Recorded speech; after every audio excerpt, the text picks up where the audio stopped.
Shanti everyone. Welcome to the Monday workshop series. As always, every Monday we invite a special guest speaker, especially to reflect on something deeper, especially to listen to somebody's deeper experiences, spiritual experiences, so that something deep within us resonate, especially spiritual aspects, which is not so easy to get a traction on, right? Or we may comprehend it intellectually, but after a point it becomes slippery and abstract, and our actions will not generally don't end up aligning to what our spiritual understanding is, because there is not that spiritual energy, spiritual component within us, which is not getting activated. So one of the effort of this Monday workshop series is to listen to yogis who have gone through some spiritual journey, who have some deeper experiences. As you tune into their experience, something deep within you shines and comes alive, or something that you resonate like, yes, the similar experience also happened to me, and yes, now I understand there is a spiritual component within me that is coming alive. Now I need to exercise it more. Now I need to bring it more into an action. So without any further ado, we have with us Sister Shivalaya, and as always, every sharing, so we have a focus, right? And so based on the conversation that I had with Sister Shivalaya, she comes from a place, very much a place of heart, very much a place of a presence rather than concepts and philosophies. And she was sharing one of the experiences, the recent experience that she had is, so if you want to invoke, inspire others to pay attention to spirituality, you have to radiate that spiritual energy. You cannot talk your way into spirituality. You follow, right? So we always try to do that. We always try to explain ourselves like, look, we are a soul, we are non-physical and all of this stuff. It appeals to our intellect, but after a point, you can't do much about it, especially when you make spirituality actionable, right? When you make spirituality as a power that you can make a difference in your personal life and also the lives of the others who are in relationship with us, right? So for that, we need to activate this energy. And we are coming to that state as a culture, as a human family together, that we have to tap into that, and there is no other option, right? And today's topic is taking one support and one strength from that spiritual space, right? So the essence of Raja Yoga meditation is be soul conscious and be conscious of God's presence in your life, which is not just like, oh, he's there sitting somewhere there. No, but he is influencing us, he's empowering us, take the power and exercise that power in action. So one strength and one support from that divine, from that higher self, higher being. He's not just a higher being, he's a dear father, right? So without any further ado, we'll invite Sister Shivalaya, who is going to take us through her personal journey and how she got inspired in the spiritual journey and how she's inspiring others and how she's preparing herself for the next phase of our human existence on earth. Sister Shivalaya. Yes, thank you so much, brother. That was a beautiful introduction, and not only to myself, but to Raja Yoga and what we're here to do tonight. So I'd like to send out very warm greetings to my brothers and sisters. A big Om Shanti to you. I'm very touched, extremely touched to be here from this tiny, remote little island, this little service place that some of us live on in the middle of the Pacific Ocean. I've been living here and being of service on Kauai for the past 22 years, although I've been with Baba for only the last 12. More about that in a little bit. But for those of you who haven't been to the Hawaiian Islands or have an interest in the Hawaiian Islands, here's an interesting fact for you. This is about the only material thing you're going to hear from me tonight, but I thought it was very interesting because I learned it myself when I was preparing for the talk. Hawaii's remoteness has given it the distinction of having the highest percentage of species that exist nowhere else on Earth but here. I found that very interesting. The other side of that is it also makes the Hawaiian Islands the extinction capital of the world. For if a species has disappeared from here, from these islands, it has probably disappeared from everywhere. On a lighter note, as Brahmins, we can say nothing new, knowing that the cycle is eternal and it is ever repeating, and at some point, everything will be back to its pristine condition, including ourselves. Such is the wonder and the secret of the drama. So I know tonight this opportunity that I've been given is totally Baba's wonder, that he has made this meeting with you all possible. Of course, through Harsha, our Baba has worked. He is always at work behind the scenes, humbly assisting and serving us to make us strong, unshakable, and immovable in order to defeat Maya Ravan and for us to claim our inheritance from him. It was just a week or two ago when I quietly and very subtly asked Baba for more service opportunities. And then out of the blue, 2 Sundays ago, I received a call from our brother, first time ever from Harsha. He was asking me if I would like to share my spiritual journey with you on Zoom today. We had a lovely, easy conversation filled with zeal and enthusiasm and Harsha's sweet encouragement. My heart internally had already said yes, Haji, my Lord, knowing it is always Baba who is asking us to do things and making things happen through others. And so that's how we're here together. And boy, this is quite a nice group of us together. And yeah, I'm very happy to share with you. It's really the first time I tried to log my journey. And it really took quite something to do it in a way that it would not only be representative of what I've been through, but that it would make sense to other people. So here we go. I feel like I have been on a very long spiritual journey that started 30 years ago. And yet Baba found me hidden away in the middle of the Pacific Ocean just 12 years ago. Before that, I had been a very staunch and dedicated practitioner of a Japanese form of light giving.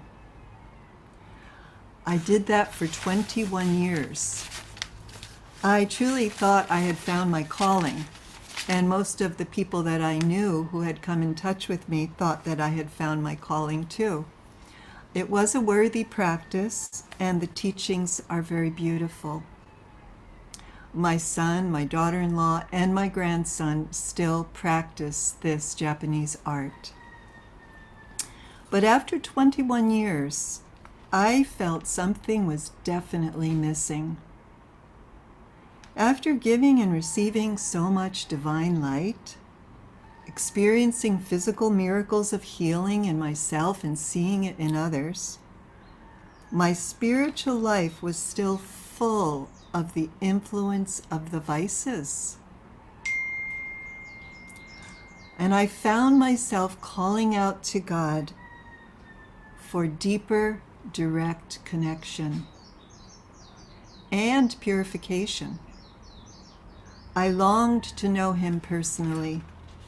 I truly wanted to grow and change and elevate, and to see these changes in the people around me and in the world around me.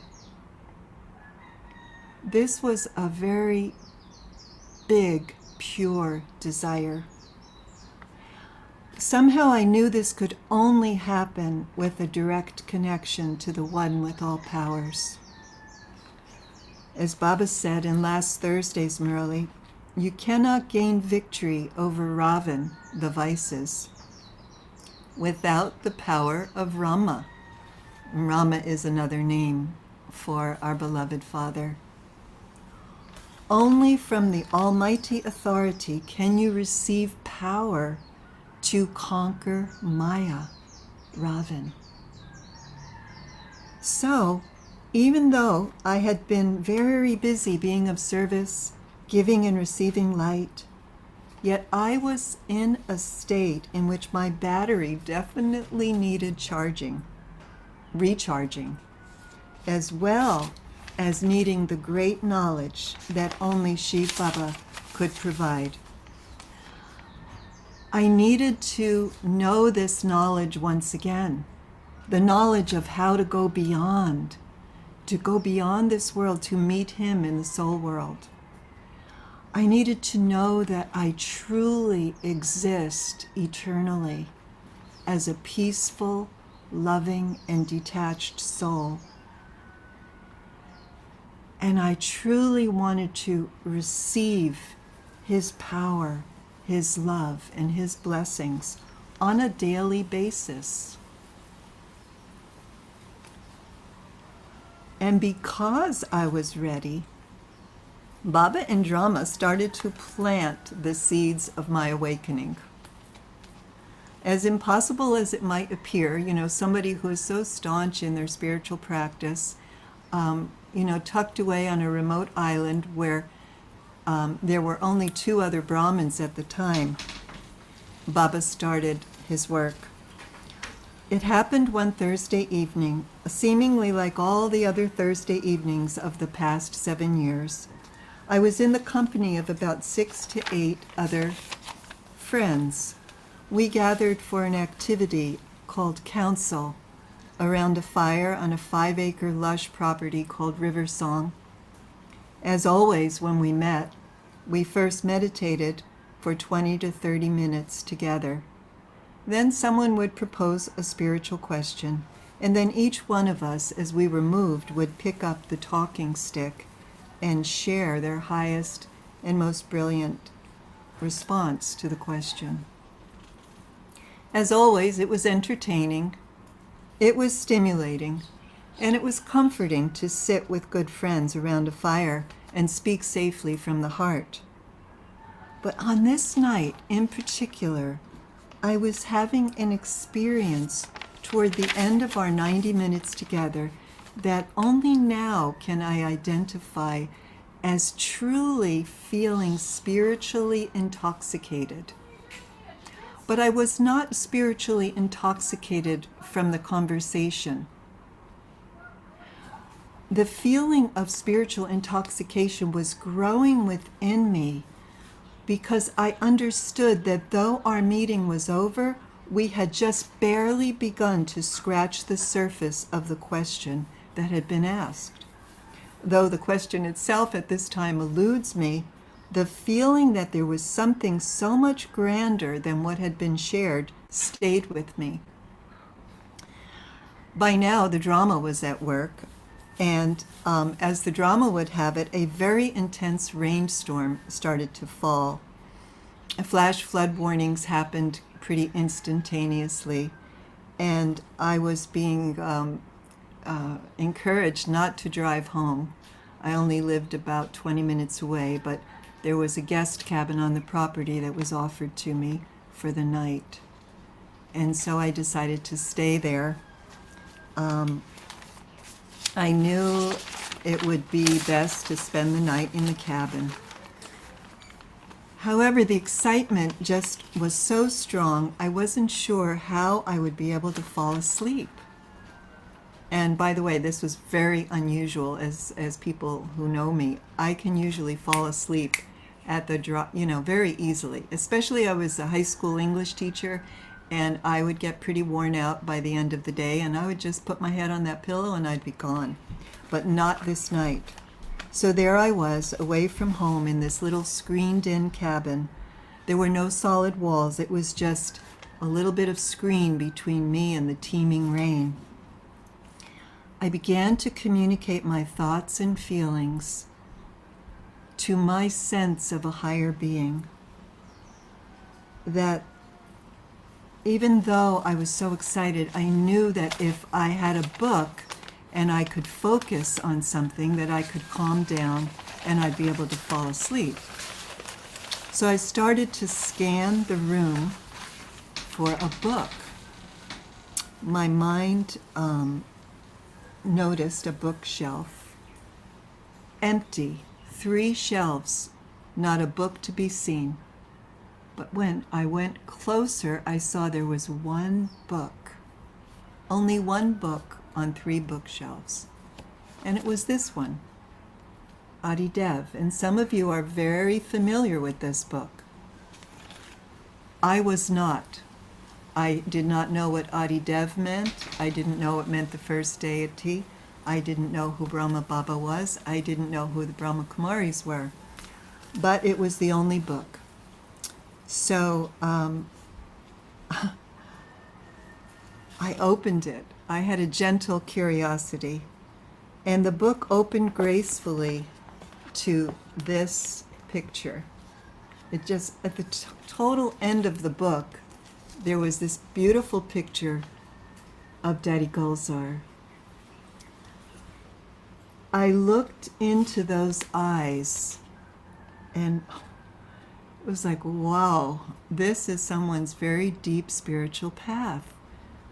But I don't think it's mine because I'm already on a spiritual path. So this was the conversation I was having with myself. So I closed the book and I opened it again.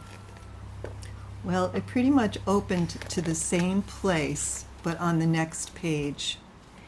And the title of the section on the next page was A Portrait of the World to Come. This totally grabbed my full attention. A portrait of the world to come.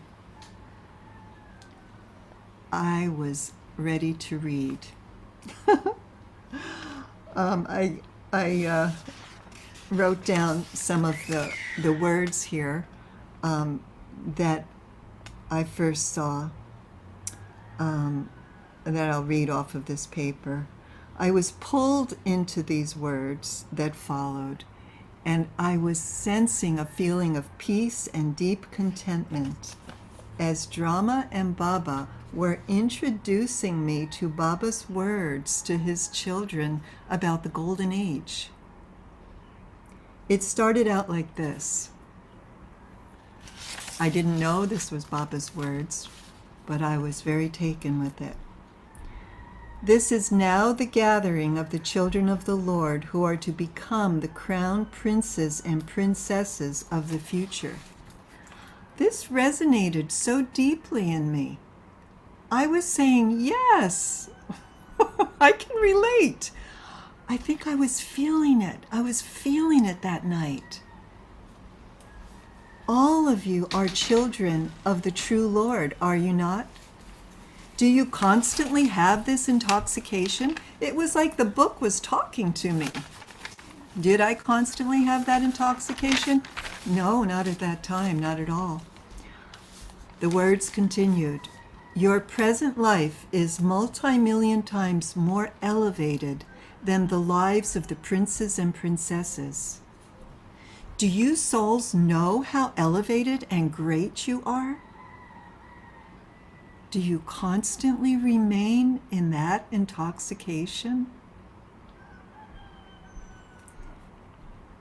Today, Bop and Dada were having a conversation about how great the importance of being a child of the Lord is.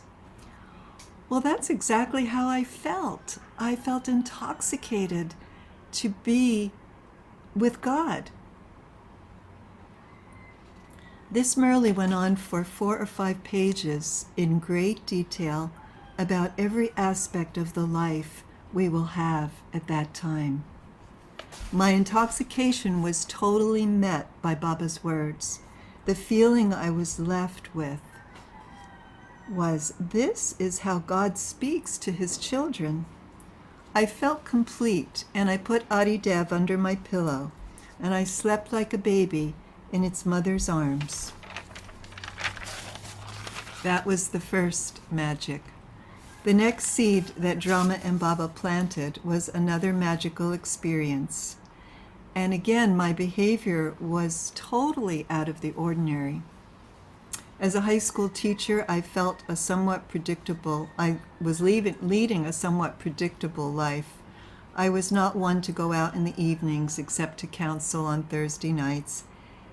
And actually, I hadn't gone to a group meditation experience except for the counsel experiences in well over 25 years, because the path that I was on did not recommend meditation.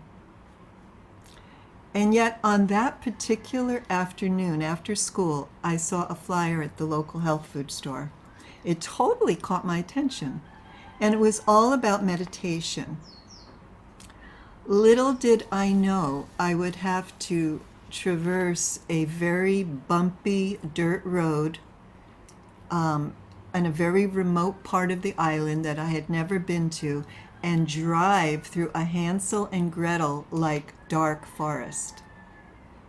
And there I was doing it. I was out on a school night, I was driving in the dark, I was on a dirt road, there are no signs, there are no homes. I just trusted that when I got to where I was supposed to go to, I would be there. So I just kept driving. Fortunately, I didn't have to drive too far when I saw the light at the end of the forest. I emerged from the forest, and I entered that little home, and I saw a group of souls.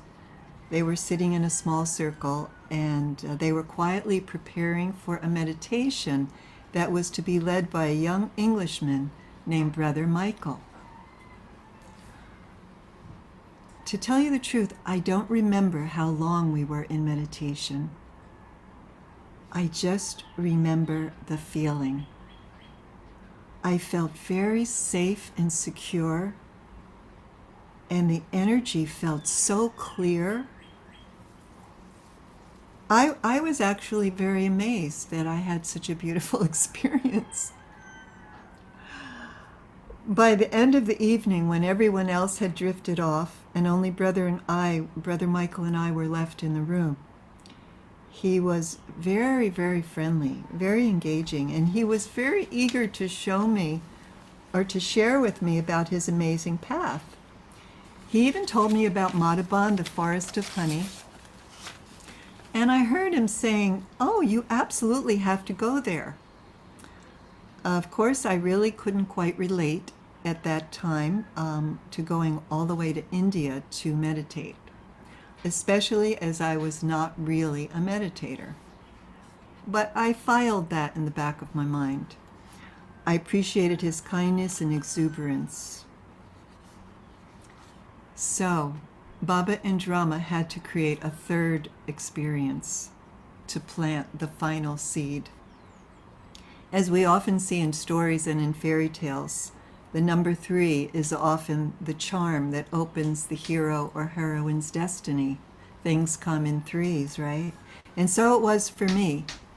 It was only about a month later, in May 2010, school was about to finish for the year, and for me, it was going to finish completely because I was going to retire.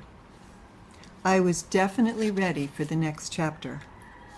It was another Thursday evening, and there I was at council once again, and a long-standing council member had just returned from India, where she had been for a month meditating. This was Sister Deborah. Now, I had known Deborah for quite a while, but I didn't know really anything about her spiritual path. But I was listening, and I was suddenly inexplicably intrigued, and out of my mouth tumbled these words: "Would you teach me your meditation?" I was like, oh, I can't believe you're asking that. And she took this as an open doorway to invite me to share the next 7 Saturdays for 2 hours each with her. I was surprised and delighted that she was offering so much time to teach me meditation. But I still had not connected the dots of the 2 other experiences of the reading about the Golden Age or the meditation with Brother Michael. As a matter of fact, I didn't even know that she knew Brother Michael. I didn't know that they were the only Brahmins on the island of Kauai, and I had just met both of them. It didn't take long for me to 100% adopt these new teachings that Sister Deborah shared with me. I adopted the meditation, the teachings, and the lifestyle. And of course, Baba was adopting me. She was amazed because she had known me for many years as a devoted practitioner of the Divine Light, and now I belonged to Baba. Baba had me. And she kept saying, well, Baba is definitely having his way with you. It was one of her favorite expressions. She was saying that all the time. And I was like, okay. I was his beloved child.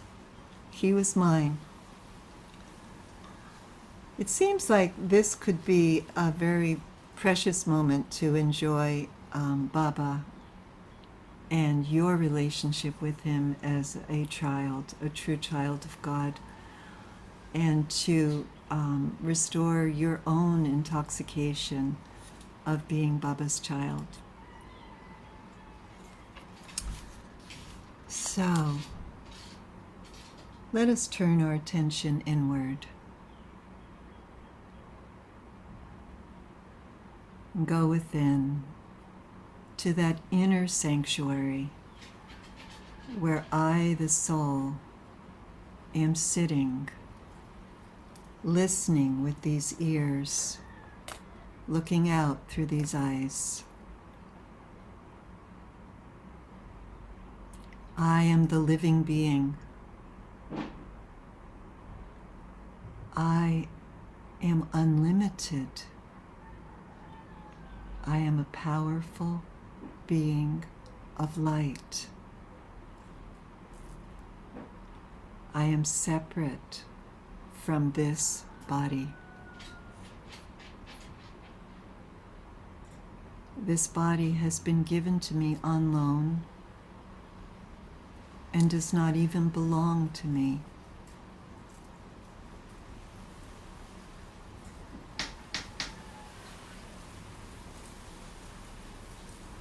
Feel that. Feel the distinct energy of what it feels like to be a soul, to be light, to feel light, to feel powerful, to feel unlimited.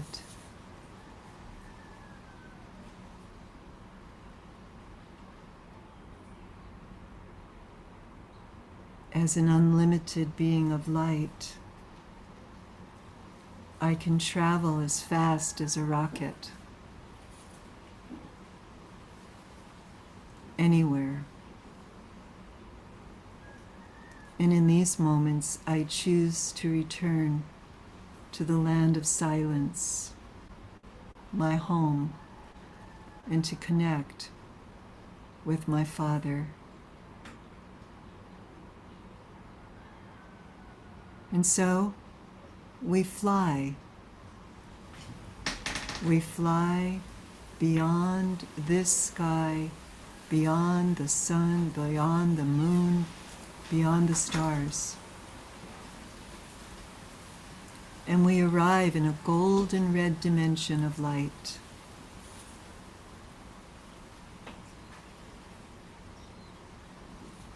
A dimension of no sound. Completely pure. Completely silent.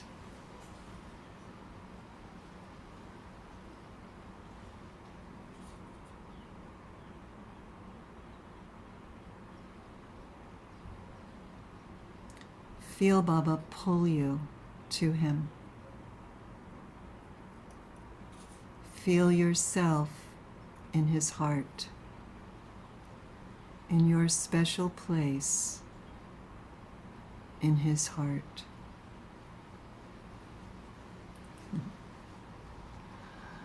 And thank him for finding you too.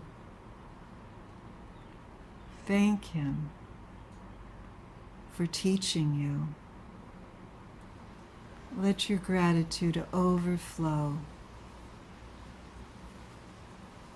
for giving you so much love, for filling you up with his peace and his bliss, for holding your hand, for guiding you.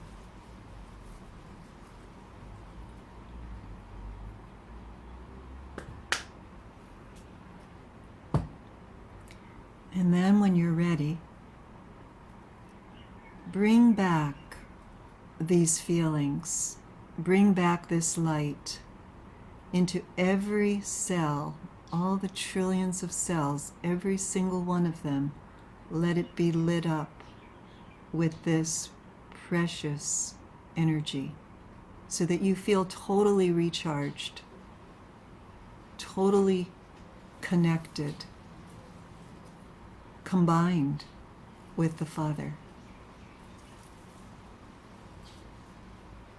You may even begin to feel a tingling in this area, an awareness, an aliveness. And when you look out through those eyes, know that whatever you touch with those eyes, whatever soul you touch, can be awakened with this love.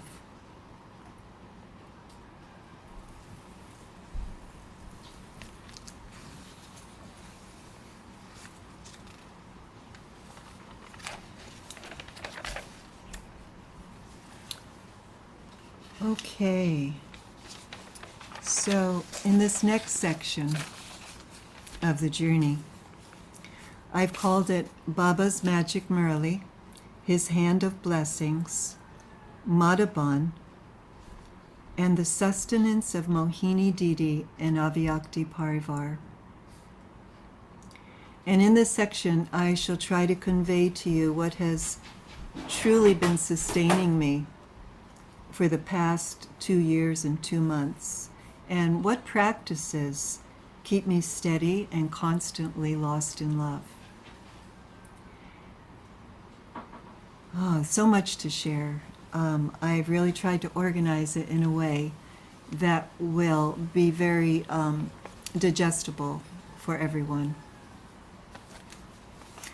Because my experience is, as this Kalpa is drawing to a close, I see very vividly how Baba and Drama are making it easier for each of us.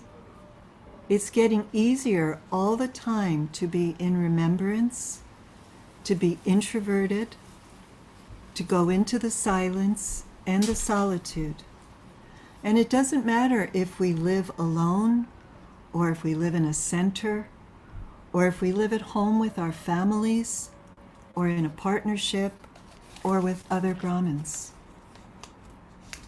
This works across the board. I feel that since March 2020, there was a confluence in the confluence age. And it was a confluence of three things coming together. There were the major events of the pandemic.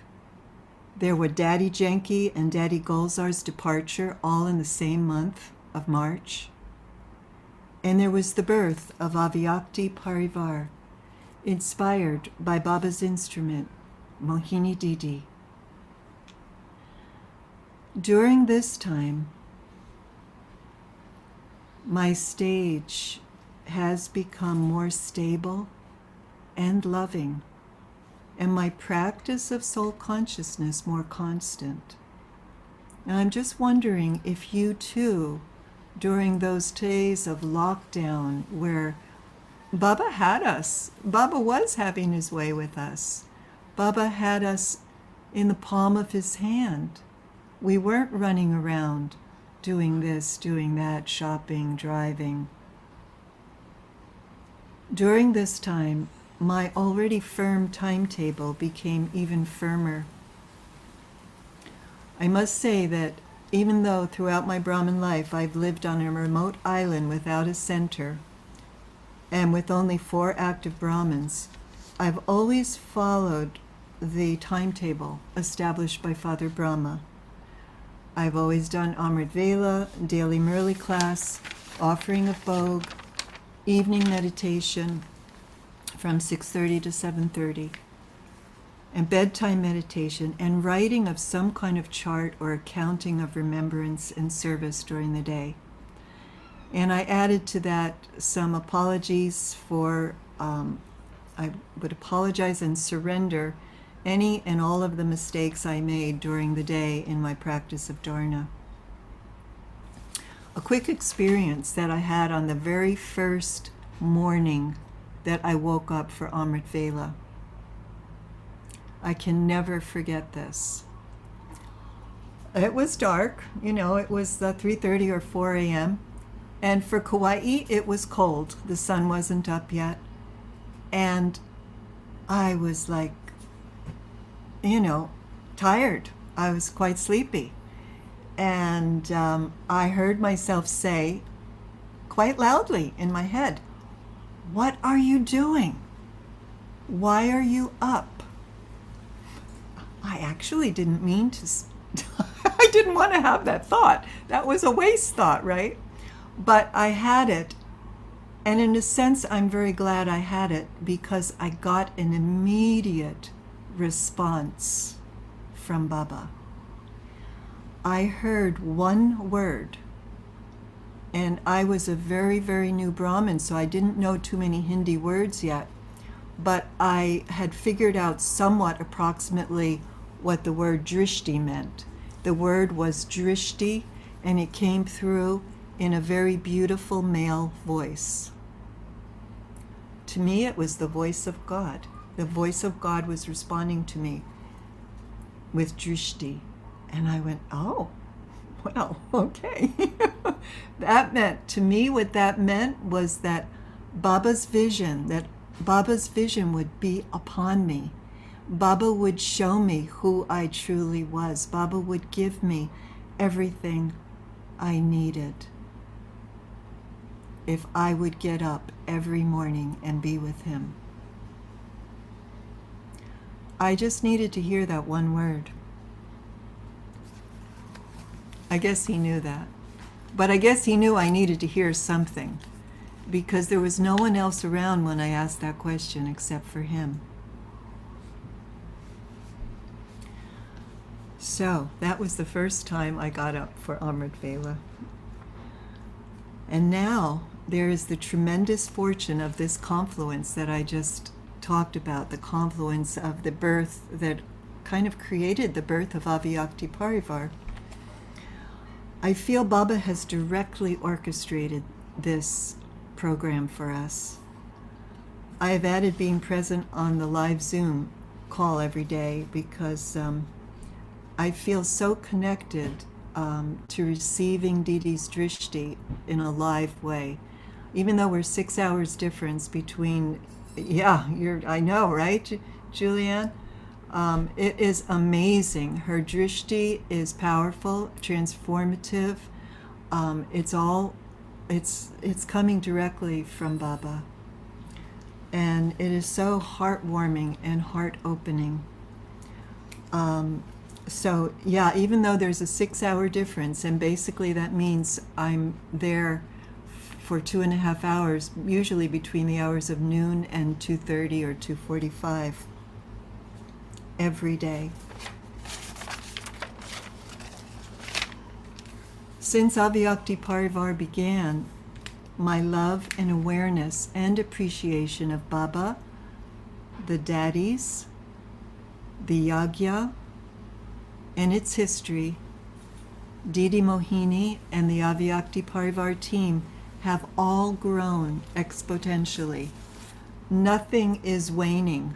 Nothing is declining, even after 2 years and 2 months. It doesn't get old.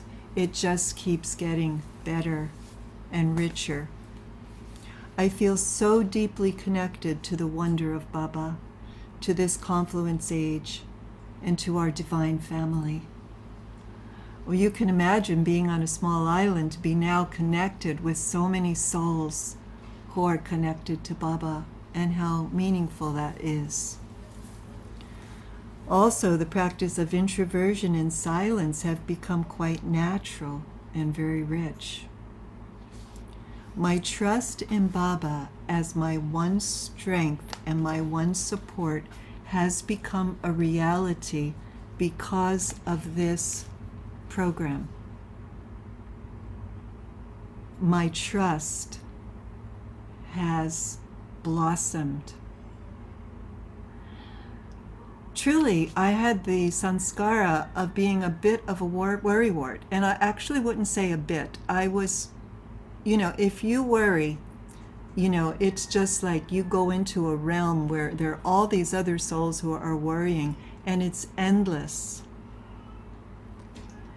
And with trust, with Baba's trust, with his touchings, and watching how he took care of me for the last 2 years so tenderly, with just the right things at the right time, my trust has totally blossomed, and I don't worry. That's a very big sanskara to break, is the worry sanskara. So that's why my day truly revolves around these hours spent imbibing the wisdom and drishti that Baba shares through Mohini Didi. As I mentioned before, her drishti has the power of transformation. Truly. And what it's doing for me, besides having opened and cleansed my heart, is that it's intensifying my drishti, that I have the faith and the power that I can do what she's doing. Maybe not to the extent yet, but that it is growing.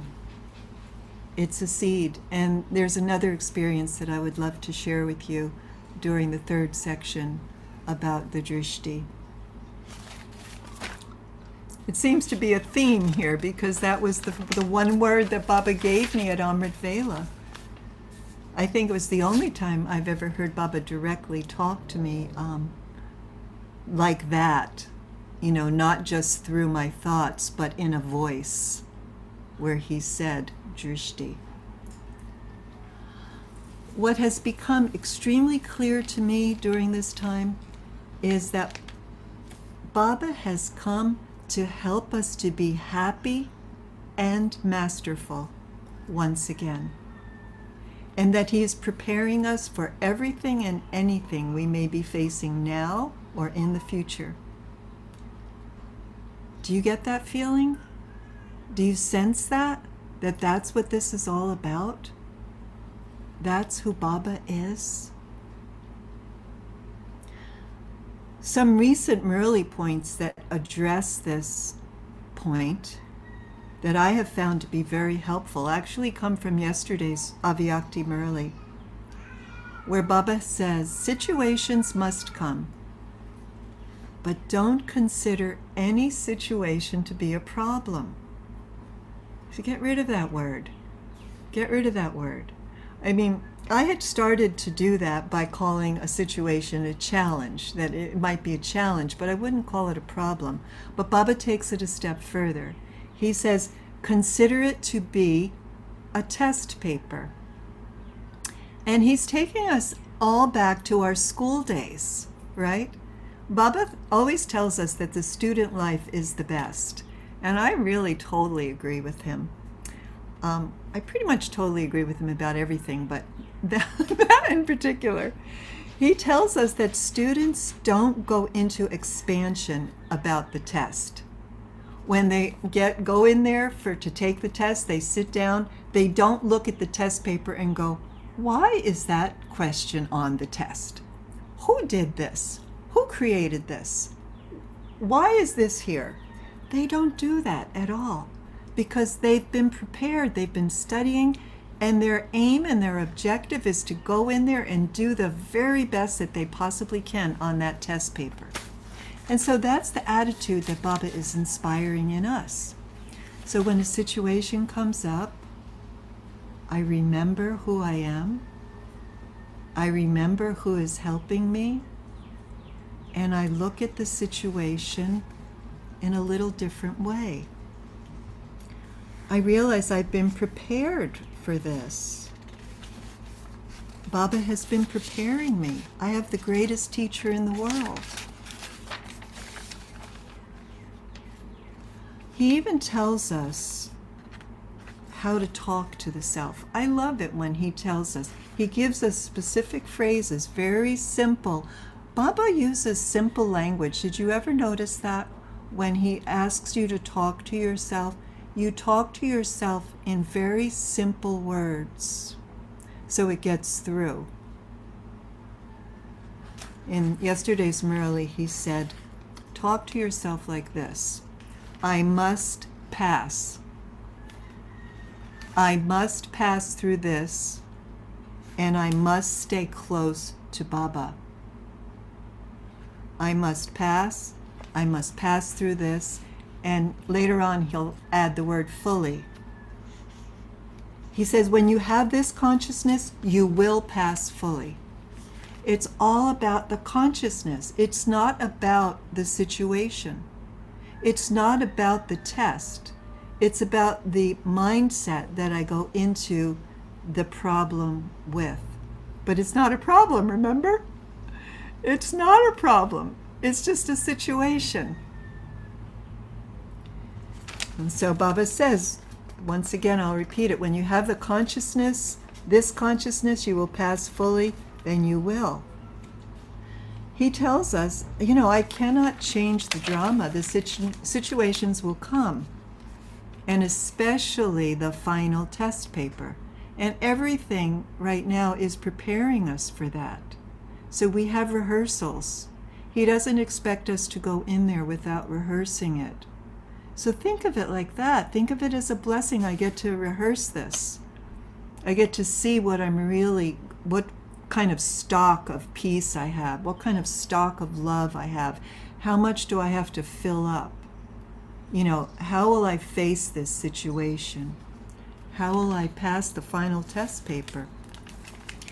We're going to face it, and all of humanity will face it.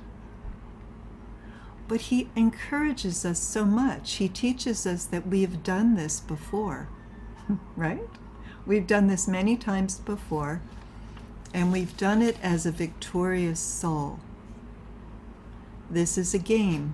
It's a game of consciousness. It's a game of awareness. And Baba, he goes into it even further. It's like upping the ante in a card game. He says, if we keep Baba close, by keeping Baba close, every scene that faces us can be viewed as lovely. And you might be thinking, as I was thinking, well, Baba, how could that be? You know, unnecessary bloodshed, earthquakes. The whole rest of the world doesn't think it's lovely. How can I think it's lovely, Baba? And Baba, again, very simply, very directly, reminds us that whatever happens is filled with some significance.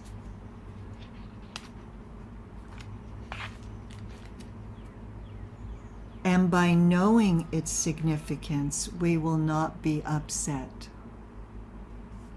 We will not be upset by anything if we keep this in mind. And of course, Baba's referring to the fact that the drama is always beneficial. The drama is really our mama. The drama has our back. The drama is helping us to get stronger and to face things. And the drama is teaching us. And Baba goes on and he says, those who know its significance do not get upset. Those who do not know its significance get upset. So this is very clear. It's very logical. If you know something isn't happening just to get you upset, then you won't get upset. Because you know there's a deeper meaning. There's a hidden benefit. And when Baba uses that word upset, I always think of soul consciousness.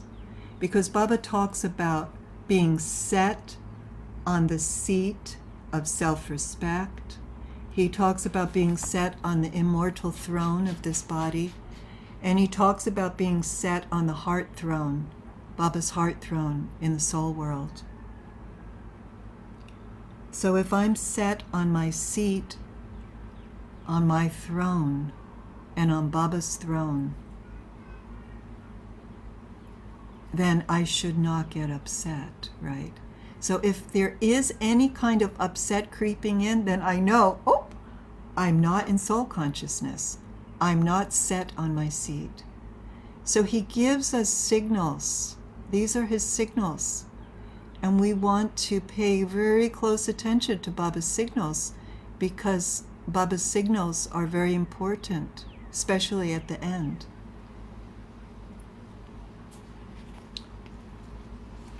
So, what's next here? Yeah, so, as Baba has often said, it's a game of remembering and forgetting. So now that we know that it's a game, and it's a game of remembering and forgetting, we love to play games and we love to win, right? So the only way to win this game of remembering and forgetting is to practice remembering, right? He's so logical.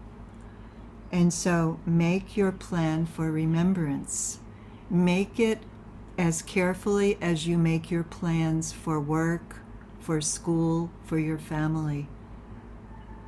Keep your timetable for remembrance and check it at the end of the day.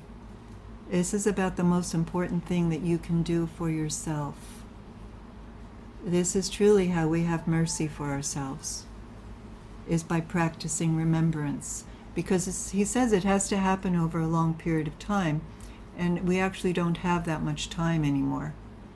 So we need to use all of our days to make sure we're practicing. He'd like us to practice 8 hours a day. He'd like it to be constant. And he says by the end it will be.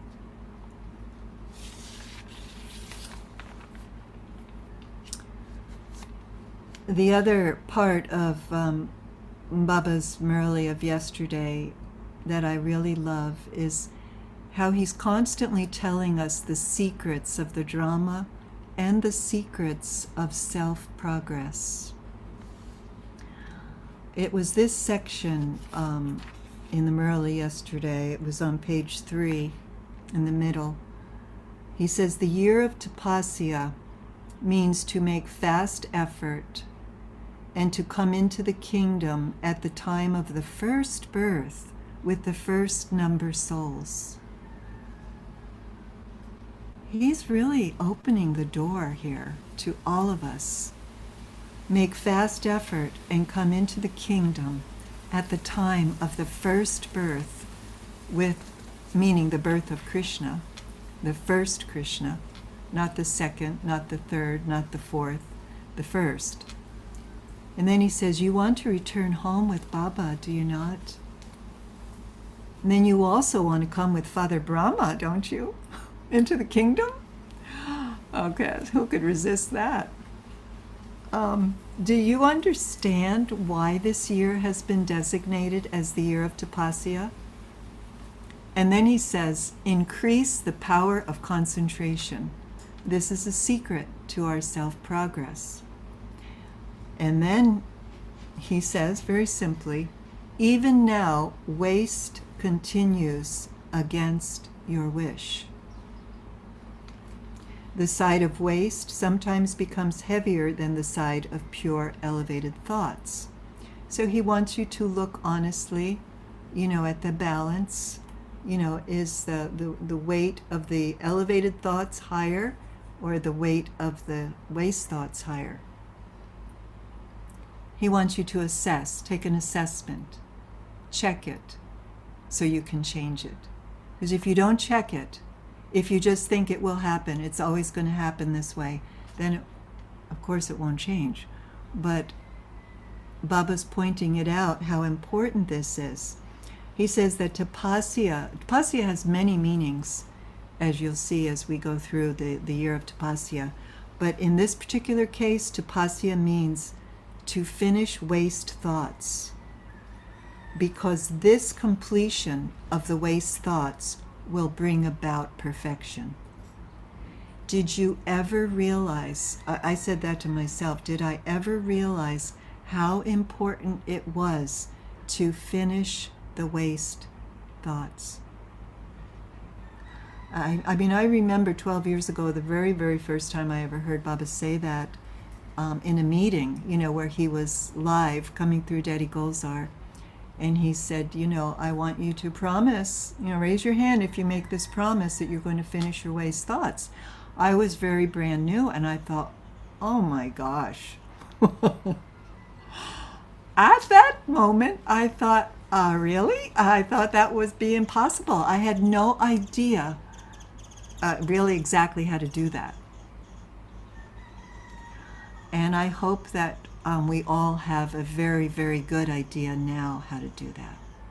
It's not difficult. It's just catch it. The more you meditate, the more you have remembrance, truly, the more your thoughts slow down and the more you can catch when those waste thoughts come up. And as soon as you see it or hear it, you change it.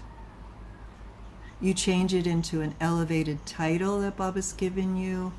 You change it into a positive attitude. You change it into gratitude. You just change it somehow. And you start to make this a habit. So it's just habits. It's all about creating the best habits and not letting the old habits run the show. So waste thoughts are a very, very old habit. They are a big sanskara that, everybody thinks that that's just the way the mind operates. Well, we know differently. We know we have an intellect and that it's a divine intellect and that Baba gave it to us and that he fills it up every day with gold and diamonds and jewels of knowledge, and that we should always keep those at our fingertips so that we can take the mind by the hand as though a mother would guide a child. Any mother or anyone who's ever babysat and tried to get a child to listen knows that you cannot force the child to do anything. You have to give it something better to do. If it's doing something wrong, you don't want to yell at it. You don't want to yell at the child because that child's going to get rebellious. And your mind can also get rebellious, right? It's going to talk to the hand. So, no, we give it something better to think about, something more divine, more beautiful, more elevated, and we make that a habit. So, tapasya means to finish waste thoughts, and that's what we are engaging in every day is tapasya. Tapasya means to finish waste thoughts because this completion will bring about perfection. And without completion, without that completion, there cannot be perfection. You are beginning the year of tapasya today, and that was yesterday. And Bapdada congratulates you for your zeal and enthusiasm. And so that's the other component of change and creating new habits, is that we have to have lots of zeal and enthusiasm about the process. Not that it's a grinding process, not that it's grueling, not that it's anything that's being imposed upon the soul, because Baba doesn't give us difficulties. Baba just lends us a hand. He just wants us to be happy. He wants us to go to heaven, like right away, and be really happy. So, I love all of that, and I bet you do too. So let's see, this might be a very good moment to practice some tapasya together, and a very opportune moment to actually... Ooh, there's a big wind out there. Something just blew over. Wow. That hasn't happened before. I love how the elements seem to be responding all around me here. They're getting very excited. They're going, oh, good. My masters are going to practice tapasya. They're going to finish their waste thoughts. So when we go in to this tapasya, tapasya also means the fire of yoga. And it's very important for our yoga to be very intense, for that fire to be very intense. So whatever we place in that fire will burn up. Baba says it will either be transformed or it will burn up. So that means I need concentration. I need the power of concentration to be soul conscious, to know where I'm going. My destination is the soul world with Baba. To fly there and have something to put in that fire. It's a sacrificial fire. I need to sacrifice something that I don't need, that I don't want, that is of no use. Think about it before you go. Think about it right now. Because Baba will take it.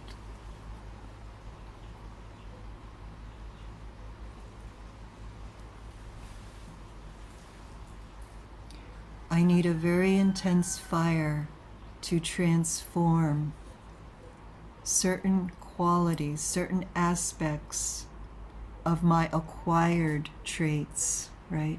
They're acquired. They're not my original traits. So let's go together. Let's turn our attention in a very concentrated way. Experience yourself sitting on the immortal throne in the center of your forehead. I am Baba's child, and I'm going to Baba.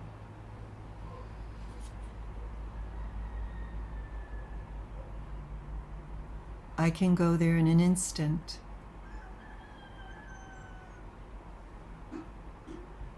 I meet Baba in the soul world,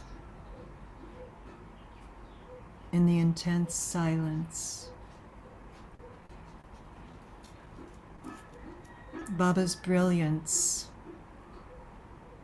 is there to meet me, to warm me up, to stoke my fire, to charge me up, to give me even more zeal and enthusiasm that I can transform anything I choose to transform. I talk to myself like this.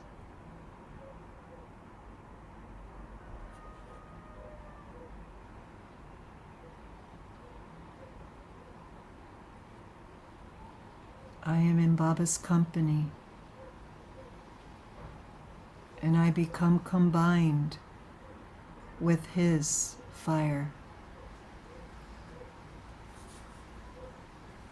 I am combined with the greatest power,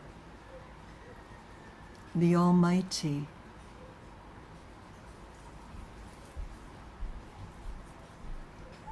Feel it. Be there. That's all that exists, is you and Baba and this fire.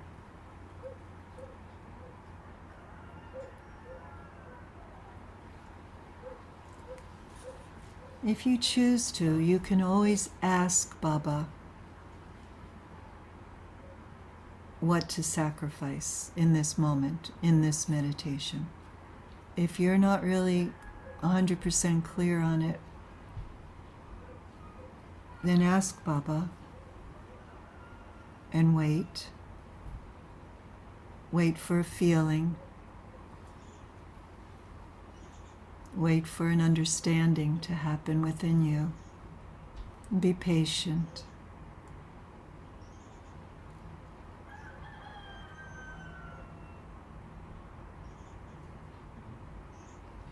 Knowing that meditating like this, with the power of the gathering, the power of us all focused on the same thing at the same time, is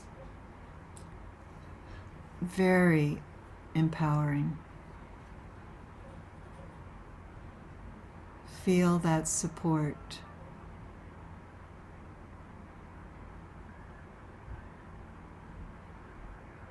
We are all concentrating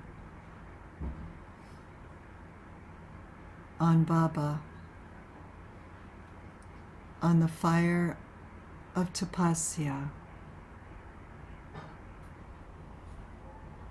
on transforming the waste.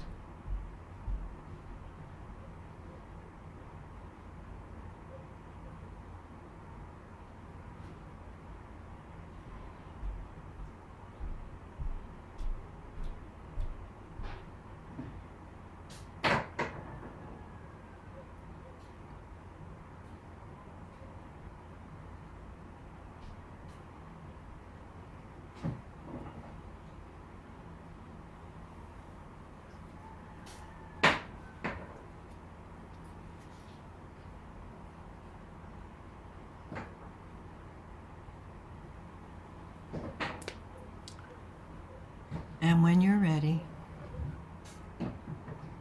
come back into your seat of the soul and notice how you feel.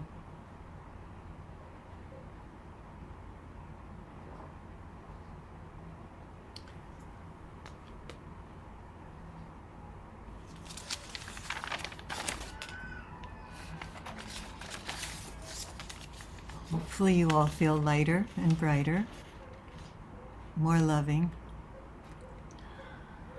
I realize that I have about 15 minutes left with you, and we have a choice here Harsha, I can go into the third section, which is called What Am I Practicing Now to Get Ready for My Next Role When I Leave This Body and Take on the Subtle Angelic Form. Or we can do the question and answer. I am sorry that the time actually got away with me. That doesn't always happen to me. I'm usually pretty good about it because I kept my phone right here. And I kept adding things to this because I thought I didn't have enough to share with you. But what I can do is to do the short version of how I'm preparing to become an angel, and then leave some time for the any questions or any comments that anyone would like to make. Yeah, no, this is great, sister. So if anyone have any questions, feel free to leave your questions in the chat. And then Sheila, and just assume we have another 15 minutes to share. Okay. So did you want me to do question and answer now, or No, later. Later. Right now, there is no questions yet. So Okay. if anyone have any questions, they will leave in the chat. And yeah, no, they're enjoying the whole flow. It's well orchestrated. We are enjoying the symphony. Well, the orchestration was created by you, brother. I was very impressed by it, and I followed your flow. It's beautiful. And so that was his question to all of us. What are you practicing now to get ready for your next role when you leave the body and you take on the subtle angelic form? And I am so grateful to have had to apply my intellect to this question because, I've been rolling along, but I didn't have it, very specific, like what exactly am I doing? How has Baba been guiding me? What does he want me to do? So thank you for the question. And what I've come up with, that my aim is to become constant and benevolent like Shiv Baba, and always cheerful and carefree and beyond like Father Brahma. By receiving Baba's blessings into my heart and applying them steadily. And I chose one blessing in particular that I'm going to focus on for a while. And, maybe you do this already. You choose a blessing and you just stay with it and you let it sink in. So this was the blessing that I chose. It's not a recent blessing, but it works. Baba says, may you be a Mahavir who experiences happiness and contentment despite any situation or atmosphere of discontentment or distress around me, by having a powerful flow of remembrance of the Father, making my drishti so powerful that I can have a benevolent and beneficial influence on everything and everyone.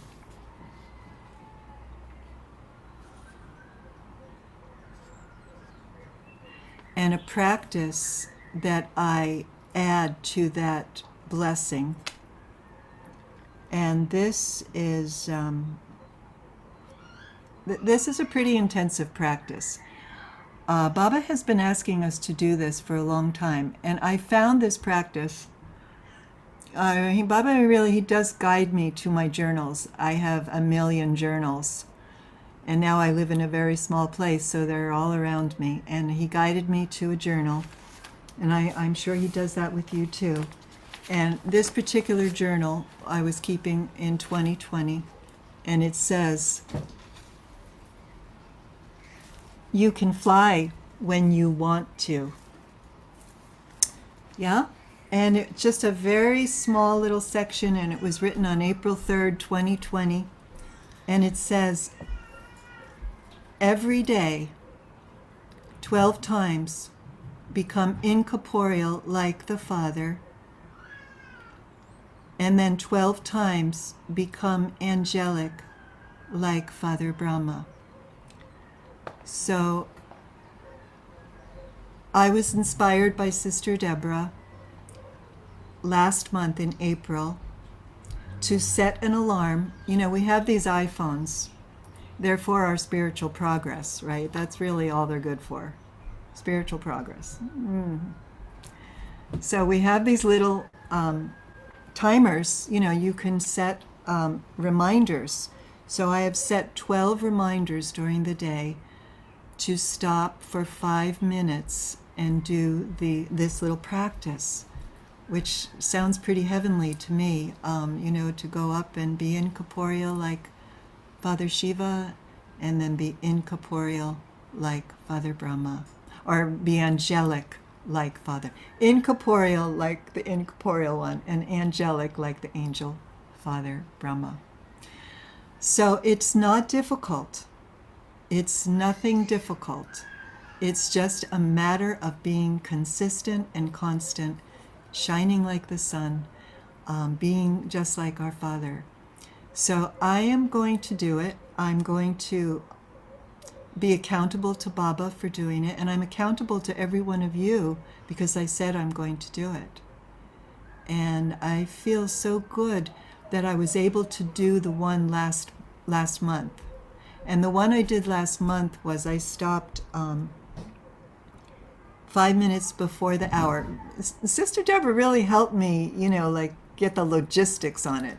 5 minutes before each hour, set my alarm, and then for 5 minutes, I went into Man Manabhav. And I surrendered my mind to Baba because Baba is the blissful one. So it was very compelling, and I did it very regularly for the whole month. But this month, May, I did not continue it. But now I realized that I didn't continue it because there's this new practice. And, you know, I also found something today where Baba clarifies in a much older Murali what is the essence of all the teachings. And it points to everything we're talking about right now. And Baba says the essence is that you are seen to be angels whilst performing any action, whilst sitting, walking, waking up.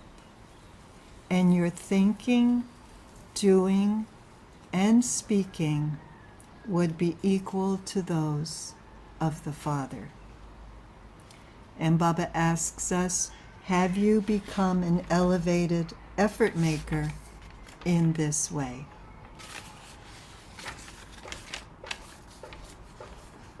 And so that's a question that we ask ourselves.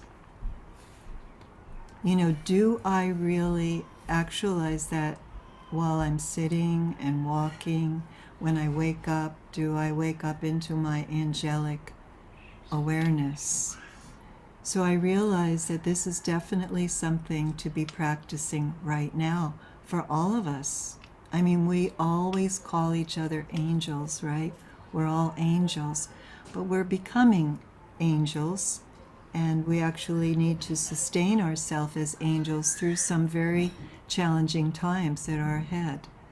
And we need to, you know, practice, I think, being angelic. You know, and so some of the things that I realized are very important for the practice of being angelic is the practice of silence.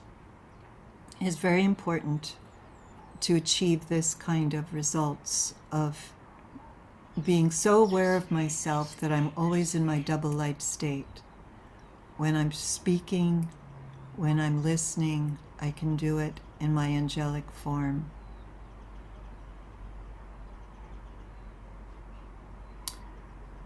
And I found a beautiful quote from Daddy Janki about the power of silence. And of course, Baba points us in this direction all the time. He says it's the power of silence that will transform the world. So you see how everything comes together? It all comes together. Daddy Janki said, we need the power to remain silent. We receive power by remaining silent. And the power we receive from silence brings love. And it is love that makes us like angels.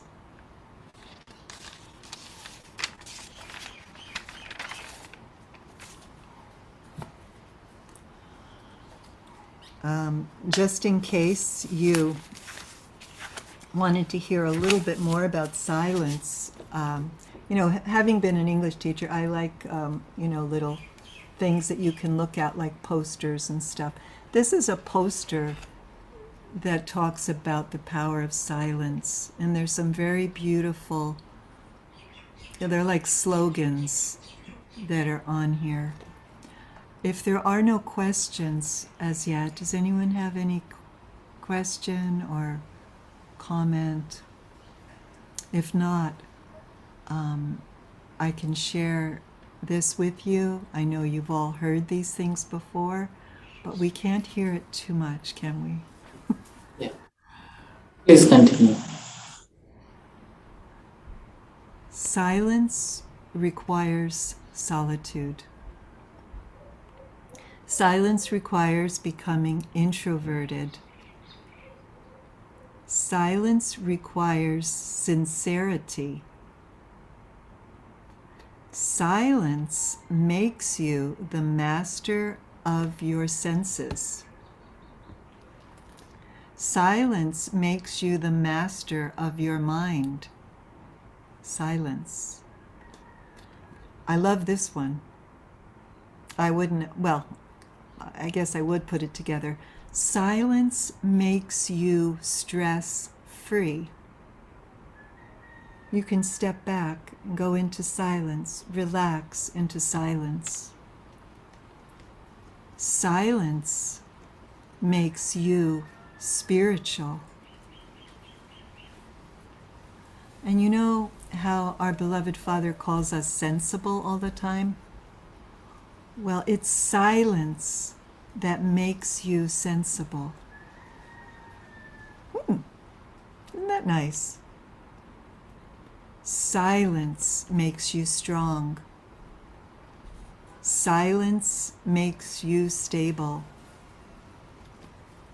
Silence makes you serviceable. And then I love this one because it's so true. Silence makes you smile. Silence brings inner strength. Silence brings satisfaction. And this one is so profound. Silence enables you to understand the secrets of life. Silence is stillness of mind. Silence is sacred. Silence is serene. Silence is simple. Silence is sweet. And silence is golden. And I'm sure you could come up with more about how we communicate with Baba through the silence, how our home is silent, how our inner world, the core of it, is silent. Silence is such a great power. Don't let it go unnoticed in your life.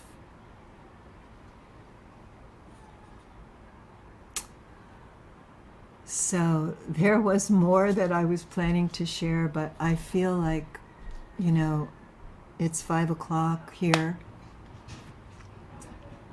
This is the cutoff time, right? Is that right, Harsha? If anyone have any questions, feel free to ask. And I'm happy to try to answer. I'd love to answer anything that is on your mind or on your heart. Yeah. And one quick question. So there is a request to, if you can share that silent slide again. Sister Paula was asking about that. The whole thing. Yeah. The if you can display. Yeah. Oh, this is the Madhuban Oh, thing. Yeah. you can take a picture. Yes, got it from Madhuban. Yeah. Yeah. Yeah, take a picture Oh. without me. Mhm. And Sister Anju has a question. Oh, good. And Anuja, feel free to unmute yourself.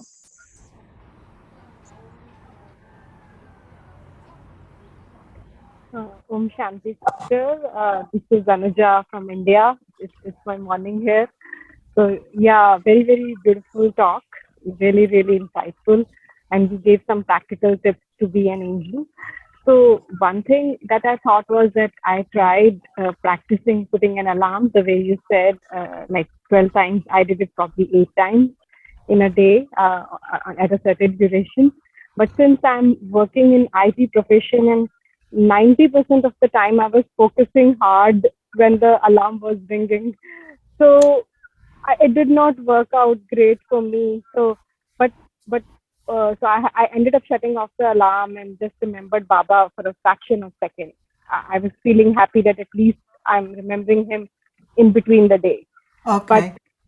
yeah, but not sure what is Well, the right way. Yeah. I'm so glad you brought that up. Keep going, but go Yes. ahead. So one thing that I'm doing right now is just invoking him before the meeting. That's all. Like I'm Before not what? able before my official meeting. Uh, Official meetings, just invoke him, and probably there is a little selfish reason associated there that Baba sit with me. This meeting can go in any direction. So I don't know whether that is an effort enough. And in the evening, I meditate only once in a sitting yoga. Okay. So I Okay. don't know. You know Maybe what I I can would get. say? You know what I would Yeah. suggest? Actually, Anju, this was something that I meant to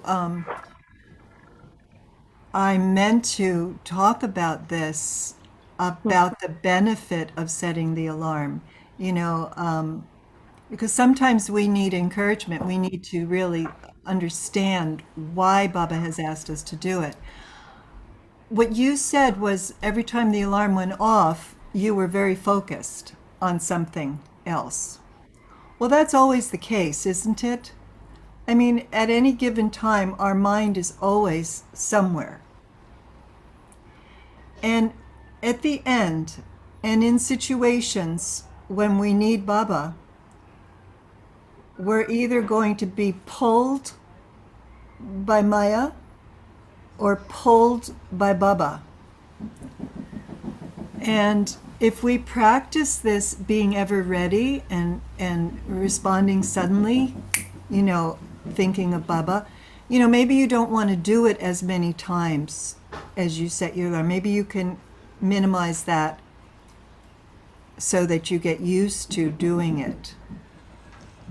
You're shaking, no, no, no, no, no. How many times did you set your alarm for? I did it 8 times in a day. Yeah, Eight eight. times. Yeah, yeah. Yeah, you might just try 4 times, just because it is a good thing. I mean, traffic control is about 8 times, and it's a similar practice. When we're at Madhavan, we just, doesn't matter if she's right in the middle of giving you change, if you're in the little store and you're buying a book or something, everybody stops. It's very powerful. That's a practice, that's a drill that Baba wants us to get quite good at. He wants us to be able to stop. It's one of the powers of the soul. And in particular, to stop the mind. Go into silence. Connect with Baba in a second. So that's why I've chosen to do it. And I really, really wanted to bring out that point, because it has everything to do with how ready we are, for suddenly. And Baba says everything happens suddenly. So I do need to be ready. And how do I get ready? Through practice, like an athlete. How do they get ready for a game? They practice that same, until they can do it second nature. It's just automatic. And that's what the drills are about. It's to refine our intellect. It's to refine our hearts and refine our minds. So, yeah, I hope that's some encouragement to practice it to a certain extent, even with traffic control. I know you don't like it, I can tell. It's okay. Sometimes in the beginning it's very challenging and it's like, but if you accomplish it, you're going to feel so great. I have to be accountable to myself and to Baba and see how well I do with 12 times, because I'm upping the ante a little bit. But yeah, thank you for the question. Thank you. Well, it's so nice to see some people that I do know and some people that I wish I did know. It's wonderful to see your faces. And if I could just have a glimpse of everybody's face for us just at the end where we say goodbye and do a little drishti, Yeah. it would make my day just to see you all, to see all my brothers and sisters. Yeah. The special request from the speaker to turn on your cameras. Kyoko-ben. For everyone. Oh, it's Tanya. Hi, Tanya. Oh, hi, Tanya. Oh, hi, Denise. Hi, Denise. Cool.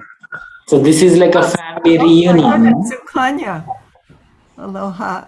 Hello, Aloha. aloha, Shivalaya. So nice to see you and hear your wonderful experiences. Thank you, Sukanya. Yeah, never heard your story. I know. Very Sukanya, nice. she spent a wonderful week or so with us on Kauai, and it was so brilliant being in her company. I was so touched. Very nice to see the Kauai family. Yeah. Chitra, Sister Wendy, B. Yeah, hello. Kyoko-ben also spent about 10 days with us more recently and played her harp for us and entertained us and made us quinoa salad.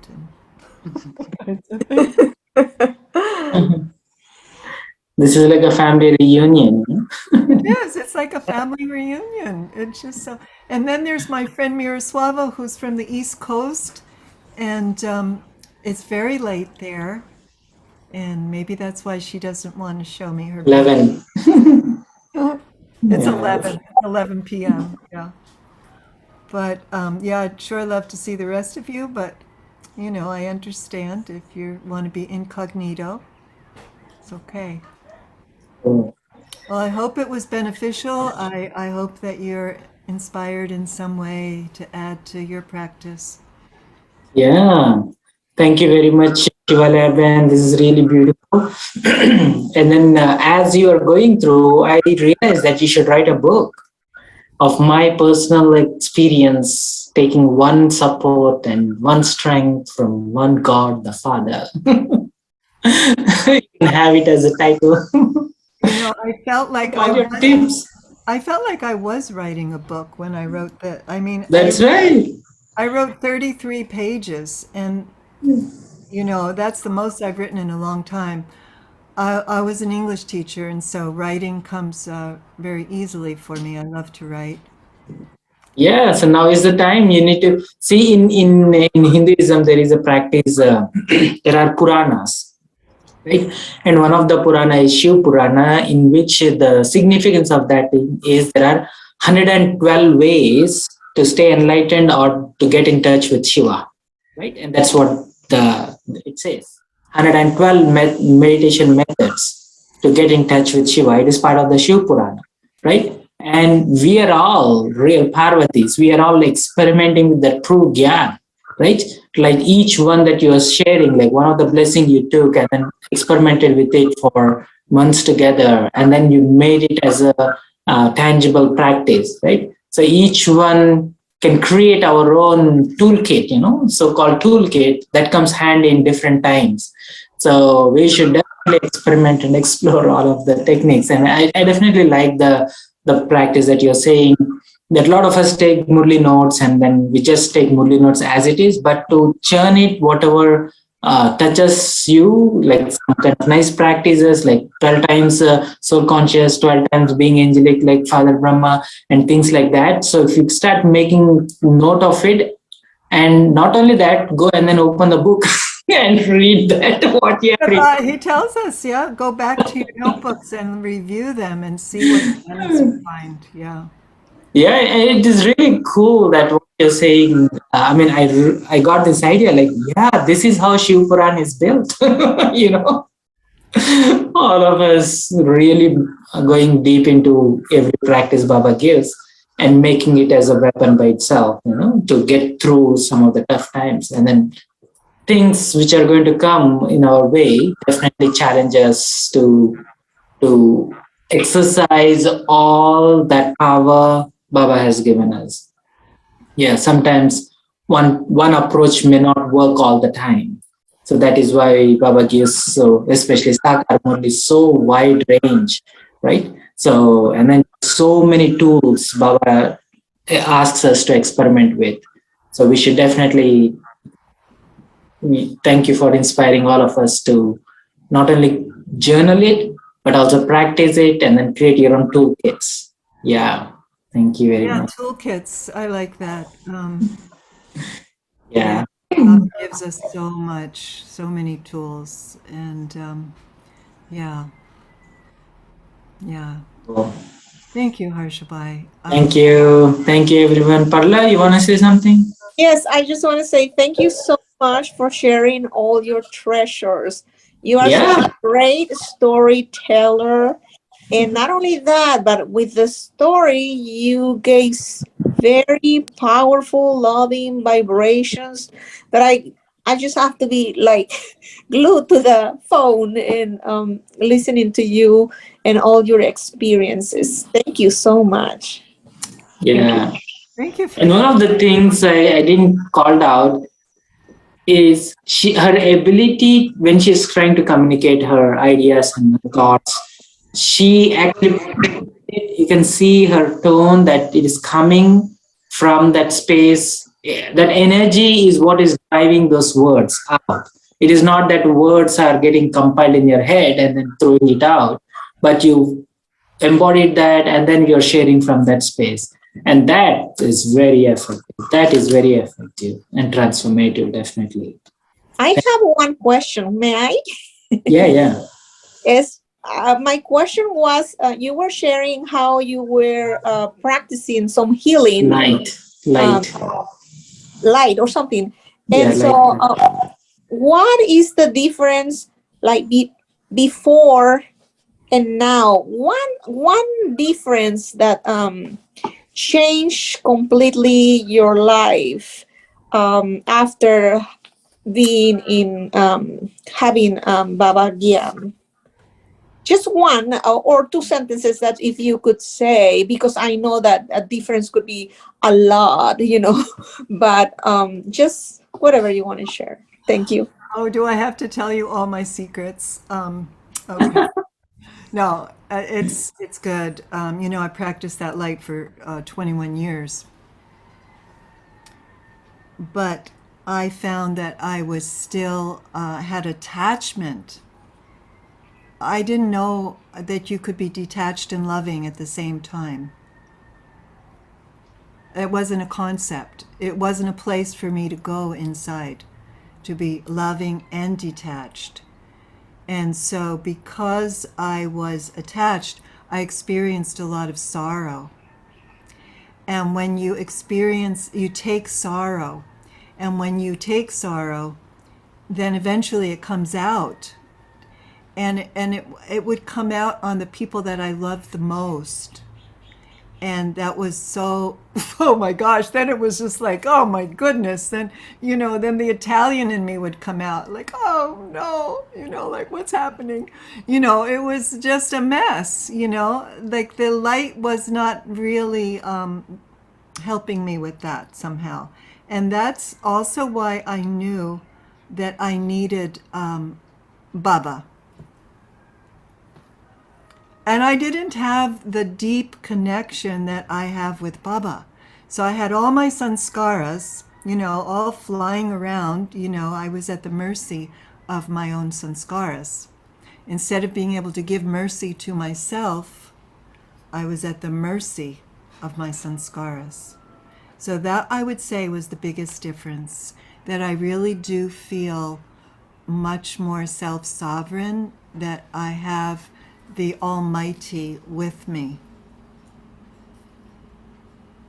And I'm sure we all feel that way. I mean, if you really look at your life before and after, oh my goodness, we have so much to be thankful for, right? But thank you for asking, yeah. I wasn't sure which thing I was going to say because there were so many of them, but that's the one that popped out. Anybody else? Any question? Thank you. All right. Thank Well, you. this would be Oh, fun. I'd love to do it again. It took me days and days of preparation, but it was so much worth it. It was so fun. And it's a very fun way to be together, isn't it? yeah, so everyone should do this. Everyone should journal their journey through the journey of Brahmin life, and then collect your toolkits. Otherwise, all your diamonds are slipping off of our apron. It's very helpful for self-respect and to appreciate what Baba has given you. You really get to see it because you have to talk about it, right? Normally we don't talk about it, and yeah, it can be very transformative actually.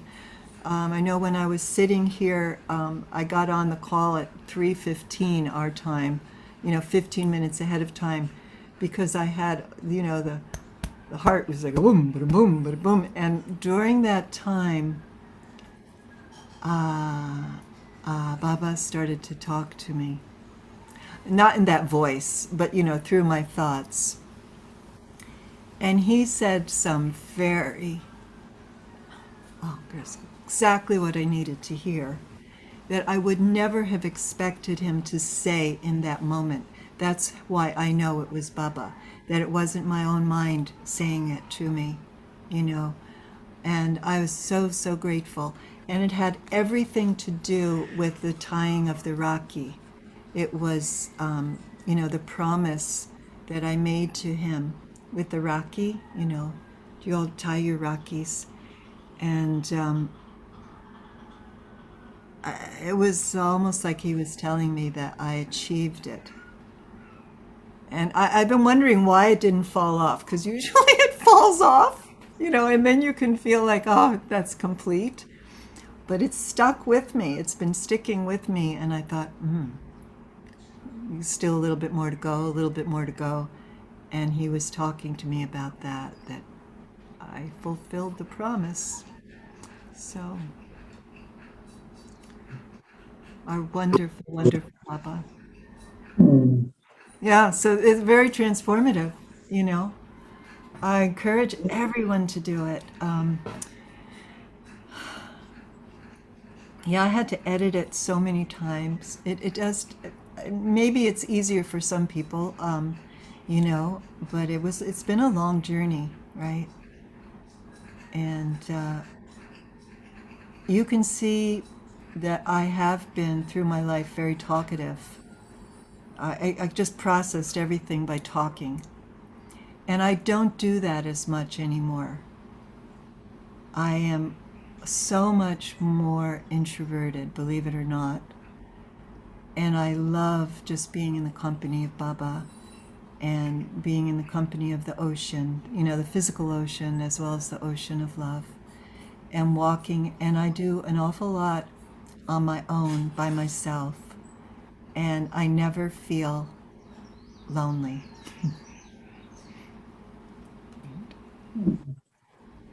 It's beautiful. Thanks for sharing. Such a Very beautiful.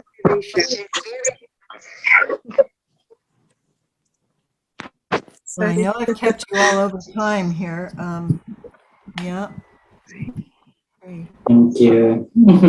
Thank you, everyone. Have a beautiful rest of the day. And love to see you in subtle form tomorrow at Amrit Vela.